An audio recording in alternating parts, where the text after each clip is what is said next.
আজ আমরা নতুন একটা ইউনিট কারেন্ট ইলেকট্রিসিটি শুরু করব। আজকের দিনে দাঁড়িয়ে আমরা প্রত্যেকেই কিন্তু আমাদের দৈনন্দিন জীবনে তড়িতের যে ভূমিকা, ইলেকট্রিসিটির যে ভূমিকা, সেটা আমরা সকলেই জানি, সেটা আর বলার অপেক্ষা রাখে না। ঠিক আছে, এর আগের ইউনিটে আমরা স্থির তড়িৎ বিজ্ঞান নিয়ে আলোচনা করেছি। ঠিক আছে, সেখান থেকে আমরা কি জানতে পেরেছি?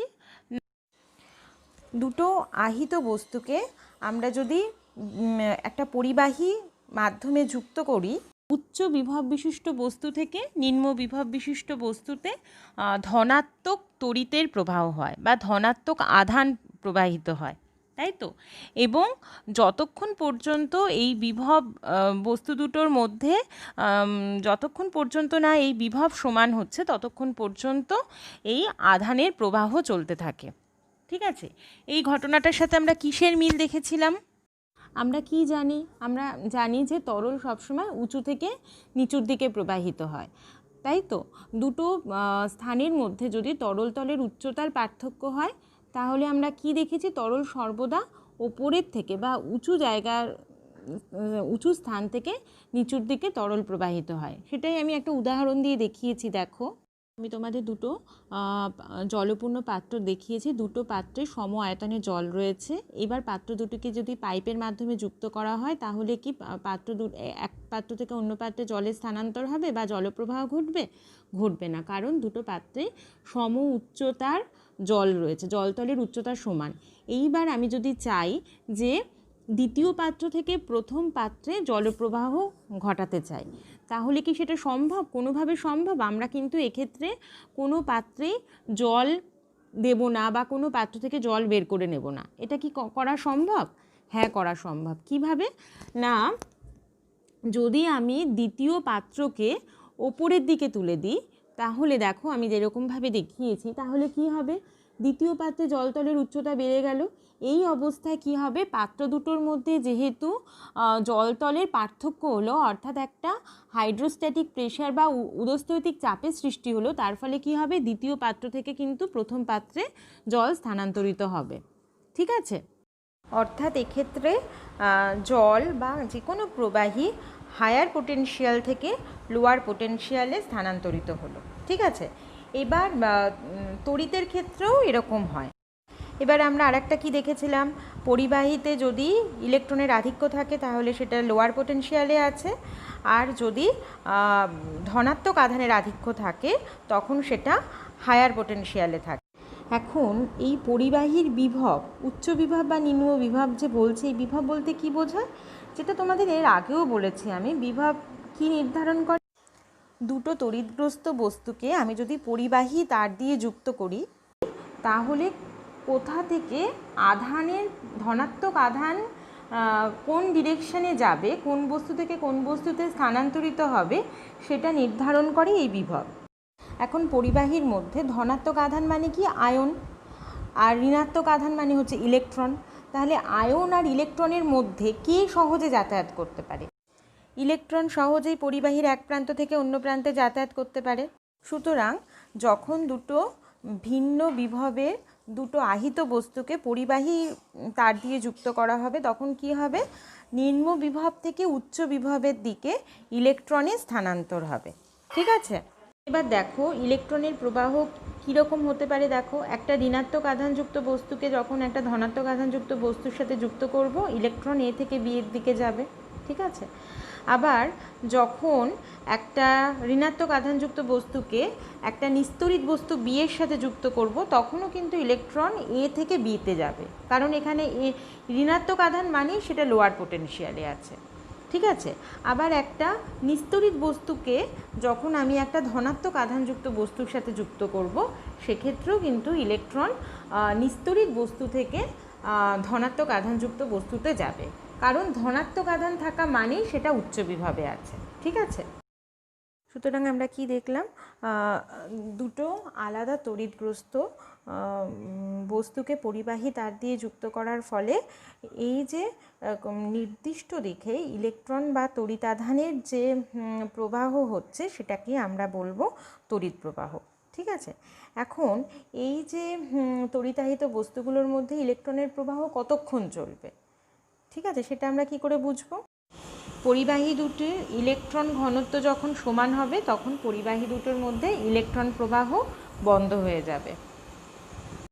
দেখো এখন এ আর বি দুটো পরিবাহীতেই সমান সংখ্যক ইলেকট্রন রয়েছে, তার মানে এদের মধ্যে কোনো বিভব পার্থক্য থাকছে না, তাই কোনো রকম ইলেকট্রনের প্রবাহ হচ্ছে না, অর্থাৎ তড়িৎ প্রবাহ এখন শূন্য। সুতরাং আমরা কি দেখতে পাচ্ছি, সাধারণভাবে যদি দুটো আলাদা বিভবযুক্ত তড়িৎগ্রস্ত বস্তুকে কোনো পরিবাহী তার দিয়ে সংযোগ করি, সেক্ষেত্রে যে তড়িৎ প্রবাহ আমরা পাবো সেটা হচ্ছে ক্ষণস্থায়ী, কারণ কিছুক্ষণের মধ্যে বস্তু দুটোর মধ্যে ইলেকট্রন ঘনত্ব সমান হয়ে যাওয়ার ফলে বিভব সমান হয়ে যায়, তাই জন্য প্রবাহ বন্ধ হয়ে যায়। ঠিক আছে, এবার এই ক্ষণস্থায়ী প্রবাহের কিন্তু আমাদের কোনো বিশেষ কোনো উপযোগিতা নেই, কারণ আমরা আমাদের বাড়িতে যে সমস্ত ইলেকট্রিক্যাল অ্যাপ্লায়েন্সেস ইউজ করছি সেগুলোর ক্ষেত্রে আমাদের কন্টিনিউয়াস একটা তড়িৎ প্রবাহ দরকার, তাই তো? এখন এই কন্টিনিউয়াস তড়িৎ প্রবাহ পেতে গেলে কি হবে, বস্তু দুটোর দুই প্রান্তে একটা স্থায়ী বিভব প্রভেদ মেনটেন করতে হবে, অর্থাৎ বিভব প্রভেদ স্থায়ী হওয়া প্রয়োজন। এবার এই স্থায়ী বিভব প্রভেদ মেনটেন করার জন্য বা বিভব প্রভেদের স্থায়িত্ব বজায় রাখার জন্য কি করতে হবে, বাইরে থেকে একটা শক্তি অ্যাপ্লাই করতে হবে। ঠিক আছে, যেমন ধরো বাড়িতে যে টিউবলাইট ব্যবহার করা হয় সেটা কিভাবে কাজ করে না, এর মধ্যে দিয়ে টিউবলাইটের মধ্যে দিয়ে একটা নির্দিষ্ট অভিমুখে ইলেকট্রনের প্রবাহ হয়। ঠিক আছে, তার ফলে টিউবলাইট বা টিউবলাইটের মতো যে কোনো ইলেকট্রিক্যাল যে যন্ত্রপাতি আমরা বাড়িতে ব্যবহার করি সেগুলো কাজ করে। এখন এই যে নির্দিষ্ট অভিমুখে ইলেকট্রন প্রবাহের কারণ কি, কারণ বাইরে থেকে এক্ষেত্রে একটা শক্তি সরবরাহ করা হয়, যার ফলে এই টিউবলাইটের মধ্যে দিয়ে নির্দিষ্ট অভিমুখে ইলেকট্রন প্রবাহিত হয়। এই শক্তি সরবরাহ করে কে না, ট্রান্সফরমার। ঠিক আছে, এই ট্রান্সফরমার শক্তি সরবরাহ করে বলেই একটা ইউনিডিরেকশনাল ফ্লো হয়। এই একইভাবে টর্চ লাইটও একইভাবে কাজ করে, কিন্তু এক্ষেত্রে শক্তিটাকে সরবরাহ করে না টর্চ লাইটে ব্যবহৃত ব্যাটারি। আচ্ছা, আমরা কি দেখলাম, কোনো পরিবাহীর মধ্যে দিয়ে তড়িতাধানের প্রবাহ হলে তাকে আমরা তড়িৎ প্রবাহ বলবো, তাই তো? এখন দেখো এই যে তড়িতাধান, এটা দু রকমের হতে পারে, ধনাত্মক তড়িতাধান এবং ঋণাত্মক তড়িতাধান। এইবার তাহলে আমাদের প্রশ্ন থাকবে যে এই তড়িৎ প্রবাহ যে হচ্ছে তার যে ডিরেকশান, সেই ডিরেকশানটা কে নির্ধারণ করবে, ধনাত্মক আধান না ঋণাত্মক আধান, সেটা আমাদের কোয়েশ্চেন হবে। ঠিক আছে, এখন কনভেনশনালি এটা কি ধরা হয় না, তড়িৎ ক্ষেত্রের প্রভাবে ধনাত্মক আধান যে দিকে যাবে সেটাই হবে তড়িৎ প্রবাহের অভিমুখ। ঠিক আছে, আচ্ছা ধরা যাক এ আর বি দুটো বিন্দু রয়েছে, এ বিন্দুর বিভব বি বিন্দুর থেকে বেশি। এখন এই দুটো বিন্দুকে যদি একটা পরিবাহী তার, যেমন ধরো যদি একটা তামার তার দিয়ে যুক্ত করা হয়, তাহলে কি হবে, এ বিন্দু যেহেতু উচ্চ বিভবে আছে, এ বিন্দু থেকে ধনাত্মক আধান বি বিন্দুর দিকে প্রবাহিত হবে। সুতরাং প্রচলিত নীতি অনুযায়ী তড়িৎ প্রবাহের দিক কী হবে, এ থেকে বি এর দিকে। ঠিক আছে, এবার আমরা কি জানি, পরিবাহীর মধ্যে যেটা নিম্ন বিভবে থাকে সেখানে ইলেকট্রনের প্রাচুর্য বেশি, ফলে ইলেকট্রন কোথা থেকে কোন দিকে প্রবাহিত হবে না, বি থেকে এর দিকে প্রবাহিত হবে, ফলে ইলেকট্রনের প্রবাহ কিন্তু হবে বি থেকে এর দিকে। ঠিক আছে, আর তড়িৎ প্রবাহ হবে হচ্ছে এ থেকে বি এর দিকে। এটা তোমরা ভালো করে খেয়াল রাখবে, এটা কিন্তু ভীষণ গুলিয়ে যায়। তড়িৎ প্রবাহের অভিমুখে যেদিকে হয়, তড়িৎ প্রবাহের অভিমুখ ধরা হয় ধনাত্মক আধানের দিকে, আর ইলেকট্রনের প্রবাহ হয় কিন্তু তার বিপরীত দিকে। আচ্ছা, এইবার আমরা ধাতব পদার্থের মধ্যে দিয়ে তড়িৎ কিভাবে পরিবাহিত হয় সেই বিষয়ে আলোচনা করব, এবং সেখান থেকে আমরা অনুপ্রবাহ বেগ বা ড্রিফট স্পিড কি সেটা বুঝব। ঠিক আছে, আমরা কি জানি, আমরা জানি সমস্ত ধাতব পদার্থে প্রচুর পরিমাণে স্বাধীন বা মুক্ত ইলেকট্রন থাকে, এবং এই মুক্ত ইলেকট্রনগুলোই কি করে, ধাতব পদার্থের মধ্যে দিয়ে তড়িৎ পরিবহন করে। ঠিক আছে, এইবার দেখো এই যে মুক্ত ইলেকট্রনগুলো থাকে, সেই মুক্ত ইলেকট্রনগুলোর একটা থার্মাল এনার্জি থাকে। ঠিক আছে, এই থার্মাল এনার্জির জন্য কি হয়, এই মুক্ত ইলেকট্রনগুলো ওই পরিবাহীটার মধ্যে ছোটাছুটি করতে থাকে, অর্থাৎ একটা পরমাণু থেকে আর একটা পরমাণুতে ঘোরাঘুরি করতে থাকে। ঠিক আছে, এবং এই থার্মাল এনার্জিটা কি টেম্পারেচারের উপর ডিপেন্ড করে, অর্থাৎ যত বেশি টেম্পারেচার হবে তত তাদের থার্মাল এনার্জিটা বাড়তে থাকবে। ঠিক আছে, এবার দেখো এই থার্মাল এনার্জির জন্য ইলেকট্রনগুলো যখন এই পরিবাহীর মধ্যে ঘোরাঘুরি করে তখন কোনো নির্দিষ্ট অভিমুখে কিন্তু ইলেকট্রনগুলোর কোনো ফ্লো হয় না। আমি যদি যে কোনো একটা পরিবাহীর যে কোনো একটা প্রস্থচ্ছেদ কনসিডার করি তাহলে দেখা যাবে যে ওই প্রস্থচ্ছেদের বাঁ দিকে যত সংখ্যক ইলেকট্রন যাচ্ছে ডান দিকেও সমসংখ্যক ইলেকট্রন যাচ্ছে, ফলে পরিবাহীর মধ্যে কোনো তড়িৎ প্রবাহ পাওয়া যায় না। ঠিক আছে, এখন এই ধাতব পরিবাহীর দুই প্রান্তে যদি একটা ব্যাটারি যুক্ত করা হয় তাহলে কি হবে, একটা তড়িৎ ক্ষেত্রের উৎপত্তি হবে এবং এই তড়িৎ ক্ষেত্রের প্রভাবে নিম্ন বিভব থেকে উচ্চ বিভবের দিকে মুক্ত ইলেকট্রনগুলোর প্রবাহ হবে। নিম্ন বিভব মানে কি, ব্যাটারি নেগেটিভ টার্মিনাল থেকে ইলেকট্রনগুলো ওই পরিবাহী তারের মাধ্যমে গিয়ে ব্যাটারির পজিটিভ টার্মিনালে আসবে এবং একটা নির্দিষ্ট দিকে ইলেকট্রনের প্রবাহ হওয়ার ফলে বর্তনীতে তড়িৎ প্রবাহ পাওয়া যাবে। ঠিক আছে, এর ফলে কি হবে, ওই পরিবাহী তারের মধ্যে যদি একটা বাল্ব যুক্ত করা হয় তাহলে দেখা যাবে বাল্বটা জ্বলে উঠল। ঠিক আছে, দেখো আমি একটা পরিবাহী তার দেখিয়েছি এবং তার মধ্যে কিছু সংখ্যক ইলেকট্রনকে দেখিয়েছি, সেই ইলেকট্রনগুলো ব্লু ডট দিয়ে চিহ্নিত হয়েছে। ঠিক আছে, এইবার সাধারণ অবস্থায় কি হয়, এই ইলেকট্রনগুলো র্যান্ডামলি যে কোনো দিকে ঘোরাঘুরি করে, সেটাই দেখো অ্যারো চিহ্ন দিয়ে প্রত্যেকটা ইলেকট্রন, যে কটা ইলেকট্রন দেখিয়েছি প্রত্যেকটা ইলেকট্রনের বেগের অভিমুখ দেখিয়েছি। ঠিক আছে, বোঝাই যাচ্ছে যে এগুলো ইলেকট্রনগুলো র্যান্ডামলি ঘুরছে। যেহেতু কোনো নির্দিষ্ট দিকে ইলেকট্রনের প্রবাহ হচ্ছে না, তার ফলে কি হয়, এই পরিবাহীর মধ্যে নিট তড়িৎ প্রবাহ শূন্য থাকছে। ঠিক আছে, সাধারণ অবস্থায় তড়িৎ প্রবাহ পাওয়া যাচ্ছে না। এবার দেখো যখন এই পরিবাহী তারের সাথে ব্যাটারি যুক্ত করা হয় তখন একটা তড়িৎ ক্ষেত্র কাজ করে। ঠিক আছে, এবং এই তড়িৎ ক্ষেত্রটার অভিমুখ দেখো ব্যাটারি পজিটিভ টার্মিনাল থেকে নেগেটিভ টার্মিনালের দিকে ছবিতে দেখানো হয়েছে। এবার দেখো যেহেতু ইলেকট্রনগুলো নেগেটিভ আধান বিশিষ্ট, সেজন্য কি হবে, ইলেকট্রনগুলো এই তড়িৎ ক্ষেত্রের বিপরীত অভিমুখে একটা বল অনুভব করবে। ঠিক আছে, এর ফলে ইলেকট্রন এই বলের অভিমুখে গতিশীল হবে। ঠিক আছে, অর্থাৎ ওই অভিমুখে ইলেকট্রনের একটা প্রবাহ হবে।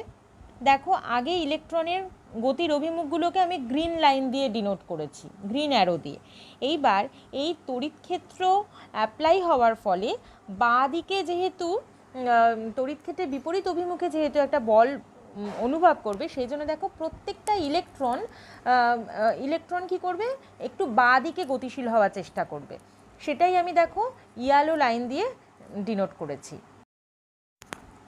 এবার দেখো ইলেকট্রনগুলো এই তড়িৎ ক্ষেত্রের প্রভাবে একটা ত্বরণ নিয়ে গতিশীল হবে, ফলে এর বেগ বৃদ্ধি পাওয়ার কথা ক্রমশ, কিন্তু তা হয় না।